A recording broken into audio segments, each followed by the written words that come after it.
ఆకాశమహా తండ్రి, ఈరోజు నేను మీ కృప యొక్క సింహాసనం ముందుకు వచ్చాను, నా స్వంత పనుల వల్ల కాదు, కానీ మీ ప్రియ కుమారుడు యేసు క్రీస్తు యొక్క అమూల్య రక్తం ద్వారా. ప్రభు యేసు, మీరు క్రూసుపైన వేసిన రక్తం నా పాపాలను శుభ్రం చేసింది, నా బంధాలను తీయించింది, మరియు నా దారిద్ర్యం మరియు దుఃఖాన్ని మోసుకుంది అని నేను నమ్ముతున్నాను. మీరు దారిద్ర్యంగా అయ్యారు, అందుచేత నేను మీ కృపలో ధనవంతుడిగా ఉండగలను. మీరు నా అవమానం మోసుకున్నారు, నేను మీ మహిమలో నడవడానికి.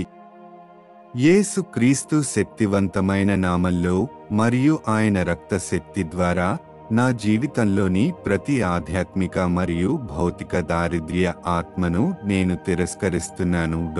నాలో మరియు నా కుటుంబంపై భారంగా ఉన్న ప్రతి లోటు, దబావు మరియు దుఃఖం బంధాలను నేను విధ్వంసం చేస్తున్నాను.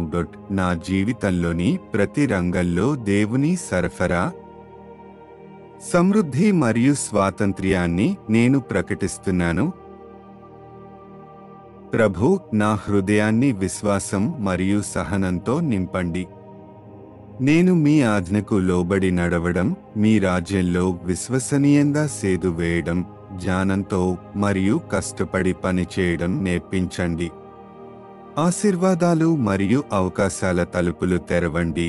నేను కేవలం సరఫరా పొందడమే కాకుండా ఇతరుల కోసం ఆశీర్వాద ధారగా మారగలను. నేను ప్రకటిస్తున్నాను, నేను మేకరక్తం ద్వారా విముక్తి పొందాను, శుభ్రపడ్డాను మరియు పవిత్రత పొందాను. దారిద్ర్యం మరియు దుఃఖం ఇకపై నాపై అధికారాన్ని కలిగించవు, ఎందుకంటే నేను క్రీస్తులో కొత్త సృష్టి. తండ్రి, మీలోనే నాకు కేవలం శాశ్వత జీవితమే కాకుండా ప్రస్తుత జీవితానికి అవసరమైన సరఫరా కూడా ఉంది. అందుకు ధన్యవాదాలు. నేను మీ శాంతి, సమృద్ధి మరియు శక్తిని స్వీకరిస్తున్నాను. యేసు క్రీస్తు శక్తివంతమైన నామంలో నేను ప్రార్థిస్తున్నాను మరియు నమ్ముతున్నాను. ఆమెన్.